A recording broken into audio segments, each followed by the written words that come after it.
नमस्कार भाई और बहनों। क्या आप जानते हैं कि इस साल पितृपक्ष के दौरान लगने वाला चंद्र ग्रहण एक दुर्लभ और अद्भुत योग लेकर आ रहा है। धर्म ग्रंथों में लिखा है कि जब श्राद्ध और ग्रहण का संयोग होता है तब ये साधारण समय नहीं रहता, बल्कि यह एक ऐसा अवसर बन जाता है जब पितरों की आत्माएं धरती पर आती है और अपने वंशजों के कर्मों को देखती है। आज के इस विशेष वीडियो में हम विस्तार से समझेंगे कि श्राद्ध और चंद्र ग्रहण का आखिर रहस्य क्या है, इस समय कौन सी गलतियां नहीं करनी चाहिए और कौन से उपाय करने से पितरों का आशीर्वाद मनुष्य को जीवन भर मिलता रहता है। सबसे पहले जानते हैं पितृपक्ष का महत्व। पितृपक्ष को महालय पक्ष भी कहा जाता है।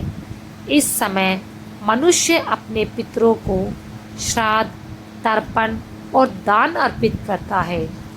गरुड़ पुराण में कहा गया है, जो संतान इस पक्ष में अपने पितरों को स्मरण करके भोजन कराते हैं, उसके कुल में कभी भी दरिद्रता आती ही नहीं है। इस पक्ष में किया गया दान और जप अनंत गुना फल देता है। अब जानते हैं कि चंद्र ग्रहण का रहस्य क्या है। ज्योतिष शास्त्र के अनुसार ग्रहण को अशुभ माना गया है, लेकिन धर्म ग्रंथ कहते हैं कि इस समय किया गया जाप और दान करोड़ों गुना ज़्यादा फल देता है। ग्रहण के समय पृथ्वी की जो ऊर्जा है वो पूर्ण रूप से बदल जाती है और मनुष्य के पुण्य और पाप दोनों ही तीव्र गति से बढ़ते हैं। विशेष रूप से पितृ शांति और आत्मिक साधना के लिए ग्रहण का समय अत्यंत ही महत्वपूर्ण माना गया है। अब जानते हैं श्राद्ध और ग्रहण का संयोग कैसे होता है। जब पितृपक्ष के दौरान ग्रहण पड़ता है तो इसे दुर्लभ योग कहा जाता है। विश्वास है कि इस योग में पितृदेव और भी समीप आ जाते हैं और अपने वंशजों की क्रियाओं को देखकर उन्हें बहुत सारा आशीर्वाद देते हैं। कुछ धार्मिक कथाओं के अनुसार इस समय पितर प्रत्यक्ष रूप से अपने घर पर भी आते हैं। चलिए जानते हैं ग्रहण के समय भूल से भी ना करें ये कुछ गलतियाँ। सबसे पहले ग्रहण के दौरान भोजन, जल, दूध, दही, चावल का सेवन करना निषेध है। नंबर 2, किसी भी पितृ कर्म को अधूरा ना छोड़े, अन्यथा बहुत पाप लगता है। नंबर 3, ग्रहण के बाद स्नान और शुद्धि किए बिना पूजा पाठ कभी भी ना करें। नंबर 4, ग्रहण के समय सोना, झूठ बोलना, क्रोध करना अथवा अपशब्द कहना पाप को बढ़ा देता है।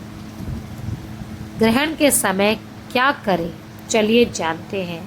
नंबर 1, तुलसी के पौधे के पास बैठकर ओम नमः शिवाय और ओम पितृभ्य नमः मंत्र का 108 बार जाप अवश्य करें।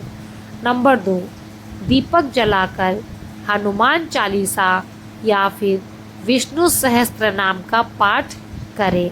ऐसा करने से किसी भी पुण्य का फल 100 गुना अधिक बढ़ जाता है। नंबर 3, ग्रहण समाप्त होने पर दान अवश्य करें। चावल, तिल, वस्त्र और जल का दान पितृ शांति के लिए सर्वोत्तम माना गया है। नंबर 4, ग्रहण के बाद स्नान करके पितृ तर्पण एवं श्राद्ध अवश्य करें। इसका प्रभाव कई गुना यानी करोड़ों गुना बढ़ जाता है। अब जानते हैं धर्म ग्रंथ इसके बारे में क्या कहते हैं। हमारे धर्म ग्रंथों के अनुसार स्कंद पुराण में लिखा है, ग्रहण काल में किया गया दान 100 गुना फल प्रदान करता है। और गरुड़ पुराण के अनुसार जो व्यक्ति ग्रहण के समय पितरों के लिए जप, दान और तर्पण करता है, उसके पितर तृप्त होते हैं और वंश में शांति स्थापित होती है। अब आपको इससे संबंधित एक प्रेरणादायी कथा सुनाते हैं। चलिए। कहा जाता है कि एक बार एक ब्राह्मण ने पितृपक्ष में श्राद्ध तो किया, परंतु ग्रहण के समय कुछ भी नहीं किया। उस रात उसके पितर स्वप्न में आए और बोले, बेटा, तुमने श्राद्ध तो किया, लेकिन ग्रहण का अमूल्य समय व्यर्थ जाने दिया। इस कारण हमें पूर्ण रूप से संतोष नहीं मिला। अगली बार उस ब्राह्मण ने ग्रहण के समय जप दान करके पितरों को तर्पित किया। तब पितरों ने प्रसन्न होकर उसे आशीर्वाद दिया और उसके घर में धन धान्य की ऐसी वृद्धि हुई कि उसे फिर कभी भी दरिद्रता का सामना नहीं करना पड़ा। तो इससे क्या निष्कर्ष निकलता है? इससे भक्तों ये निष्कर्ष निकलता है कि इस साल के श्राद्ध में लगने वाला चंद्र ग्रहण एक अद्भुत अवसर है। ऐसा मौका बार बार नहीं आता। ये बहुत ही बड़ा संयोग है कि जिस दिन श्राद्ध शुरू हो रहे हैं उसी दिन चंद्र ग्रहण भी पड़ रहा है। ऐसा संयोग बहुत ही दुर्लभ संयोग है, बहुत ही वर्षों से आता है। यदि आपने इस समय सही विधि से जप और दान किया तो पितृदेव आपको जीवन भर के लिए आशीर्वाद दे देंगे। ध्यान रखें, गलतियां ना करें और जो उपाय बताए हैं वो उपाय अवश्य करें। आपको ये रहस्य कैसा लगा कमेंट में अवश्य लिखें और भक्ति मार्ग पर जुड़े रहने के लिए हमारे चैनल को सब्सक्राइब करना बिल्कुल भी ना भूलें और अपने दोस्तों रिश्तेदारों के साथ शेयर भी करें ताकि उन्हें भी इस बार चंद्र ग्रहण और पितृपक्ष में उनके पितरों का आशीर्वाद संपूर्ण रूप से मिल सके और उनके जीवन में भी अपार धन संपदा सुख बना रहे। राधे राधे। जय श्री कृष्णा भक्तों।